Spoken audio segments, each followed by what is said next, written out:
अस्सलाम वालेकुम फ्रेंड्स, उम्मीद है आप खैरियत से होंगे। आप देख रहे हैं फाइनेंस एक्सपर्ट। रिटर्न फाइल करते हुए अक्सर लोग जल्दी में ऐसी गलतियां कर लेते हैं कि उसके बाद बहुत जल्दी उनको अपनी रिटर्न रिवाइज करनी पड़ती है, या कुछ ऐसा होता है कि आपकी रिटर्न फाइल करने की वजह से ही आपको नोटिस आ जाता है, क्योंकि आपने उसमें कुछ ऐसी गलतियां की होती हैं जो कि आपको नहीं करनी चाहिए। उनसे कैसे बचा जा सकता है, अपनी रिटर्न कैसे फाइल करनी है, रिटर्न फाइल करने से पहले के जो काम है इस वीडियो में आपको मैं वो बताऊंगा। रिटर्न की वर्किंग आपने इस तरह से करनी है, उसके बाद फाइलिंग करनी है। अगर आपने पहले फाइलिंग कर ली तो बाद में डेफिनेटली आपको या तो नोटिस आएगा या फिर आपको रिवाइज करनी पड़ेगी। सबसे पहले आपने करना ये है, जब भी आप किसी भी साल की अपनी रिटर्न फाइल करें, मैं आपसे ये नहीं कह रहा कि सिर्फ 2024 की या 25 की या 23 की फाइल करें। आपने जिस भी साल की रिटर्न फाइल करनी है उसमें ये चीज़ें आपने ध्यान से पहले चेक करनी। सबसे पहले आपने आना है इधर MIS में। ये देखें जी, MIS का लोगो बना हुआ है यहाँ पे। ये आप इधर आएंगे इन्फॉर्मेशन सेंटर पे। अब FBR के पास जो आपका डाटा आ रहा है ना, सबसे पहले तो उसे देखेंगे वो आ रहा है तो आपके पास उसकी कोई इन्फॉर्मेशन है। यहाँ पे पेमेंट डिटेल में आएंगे आप। इधर आपने आके जब इसको वैसे सर्च करेंगे तो जितने भी सालों का 2017, 18, 15 का डाटा FBR के पास पड़ा होगा वो यहाँ पे शो हो जाएगा आपको, ठीक है। उसके बाद अगर किसी भी स्पेसिफिक टैक्स ईयर का आप चेक करेंगे तो आप जब जैसे इसको सर्च करेंगे तो वो उस स्पेसिफिक टैक्स ईयर का डाटा, ये देखें, ये 2023 का डाटा आपको दिखाता है। अगर आप मैंने 2022 का देख रहा है, मैं 2022 लिख दूंगा।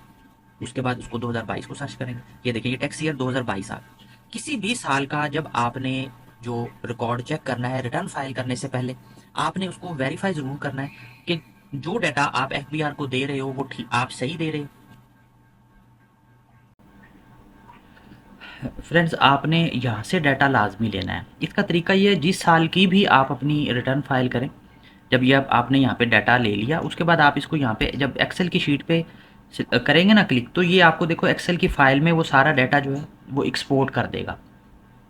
यहाँ पे आके आप इसको जब ओपन करोगे तो ये देखें पूरी डिटेल डाटे की, कि जो भी आपके पास जो भी टैक्स कटा है, किस सेक्शन का टैक्स कटा है, कितना टैक्स कटा है, ये सारा आपके पास यहाँ पे आ जाएगा। इसको आप यहाँ से यूज़ कर सकते हो, ठीक है। इसको ये करेंगे तो ये नंबर में कन्वर्ट हो जाएगा और इसके बाद आप इसको आपने यूज़ करना है, ठीक है। यहाँ पे आपका प्रॉपर्टी का टैक्स, बाकी जो भी टैक्स कटा होगा आपको पता लग जाएगा कि आपके नाम पे कोई रजिस्ट्री हुई है नहीं हुई। तो ये इस डाटे को लाजमी कंसीडर करना है। होता ये है कि आप यहाँ से जो डाटा आ रहा होता है उसको देखते नहीं और अपनी रिटर्न फाइल कर देते हो, और बाद में जब FBR के पास क्योंकि ये डाटा जा रहा होता है तो इसको देख के वो आपको नोटिस भेज देता है कि जी आपकी ये प्रॉपर्टी परचेज हुई थी या आपका 153 का टैक्स कटा था और आपने ये चीज़ें शो नहीं की। उसके बाद जो दूसरा स्टेप है, यहाँ से भी डाटा आपने देखना है। उसके बाद सेकेंडरी जो डाटा है वो FBR मालूमात पे आपको मिलेगा। अब FBR मालूमात पे कुछ चीज़ें आ रही होती हैं, कुछ नहीं आ रही होती, इसलिए आपने दोनों जगह से चेक करना है, ठीक है। जैसे हमने वहाँ पे चेक किया था, इसी तरह पेमेंट एंड विद होल्डिंग यहाँ पे भी सेम ईयर वाइज आप चेक कर सकते हो। ये देखें, ठीक है। बाज़ दफ़ा डाटा सेम होता है, लेकिन बाज़ दफ़ा मैंने काफ़ी दफ़ा ये नोट किया है, कुछ डाटा यहाँ आ रहा होता है तो उस पे MIS पे नहीं आ रहा होता, कुछ डाटा वहाँ होता है तो यहाँ पे नहीं होता। तो इसलिए आपने दोनों डाटे जो है ना वो चेक कर लेने। इसका भी यही तरीका है, जैसे जिस साल का भी आप रिटर्न फाइल कर रहे हो वो ईयर लिखें, सर्च करें, वो आपके पास ये देखें टैक्स ईयर 2023 आ गया। अब आप क्या करें, इसको डाउनलोड कर लें। ये डाउनलोड करेंगे सेम एक्सेल की फ़ाइल जैसे आपके पास पहले आई थी वैसे आ जाएगी। तो आपने इस डाटे से आगे वर्किंग करनी है। आपने देखना है जी जी ये टैक्स मेरा कटा हुआ है और अब इसको मैंने यूज़ करते हुए अपनी इनकम शो करनी है। एक तो ये चीज़ होगी। उसके बाद अब आपने जो सर्टिफिकेट लेने हैं ना, अपनी रिटर्न फाइल करने से पहले आपके पास आपके सर्टिफिकेट लाजमी आ जाने चाहिए। अगर आप सैलरी पर्सन हैं तो अपने एम्प्लॉयर से 148 का सर्टिफिकेट ले लें। अगर 148 का सर्टिफिकेट नहीं है तो अगर हर साल का सर्टिफिकेट है तो मतलब हर मंथली सर्टिफिकेट हैं पूरे साल के तो भी ठीक है।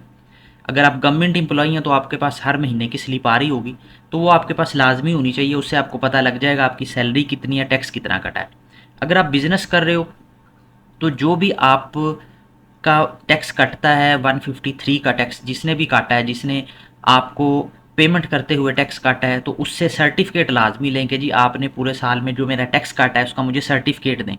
इसी तरह जो डिस्ट्रीब्यूटर हैं, डीलर्स हैं, स्पेशली मोबाइल फ़ोन के, जब कंपनी से आप चीज़ें परचेज़ करते हो तो वो आपसे 236 जी और एच का टैक्स उसकी डिडक्शन करते हैं। इसी तरह फार्मास्यूटिकल्स में भी कंपनियां डिडक्शन करती हैं।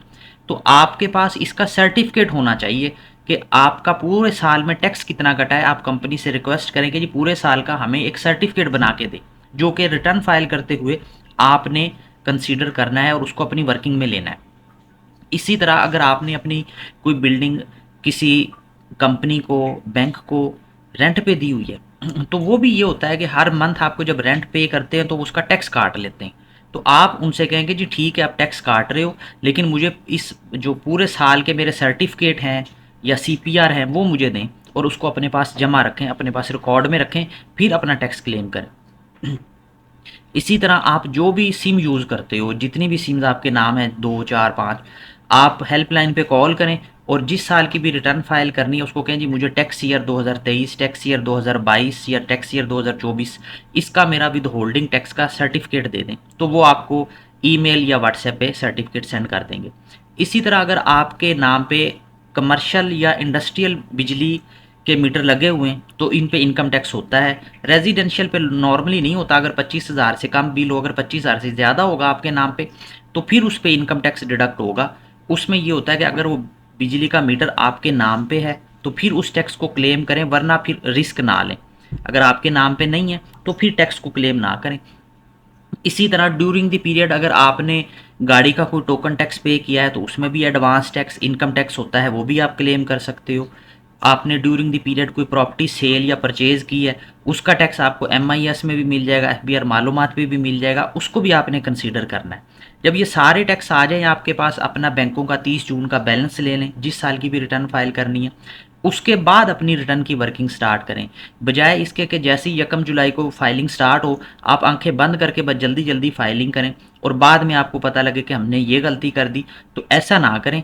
पहले एक दफ़ा अपना सारा डाटा इकट्ठा करें, उसके बाद अपनी वर्किंग करें, उसको 2-3 दफ़ा रिव्यू करें, फिर सबमिट करें। क्योंकि अक्सर ये होता है लोग जल्दी फाइलिंग कर देते हैं और उसके बाद दूसरे दिन ही उनके मैसेज आ रहे होते हैं कि सर अब इसको रिवाइज कैसे करना है। तो ऐसे ना करें, आराम से वर्किंग करें, इंशाल्लाह आपकी वर्किंग अच्छी होगी।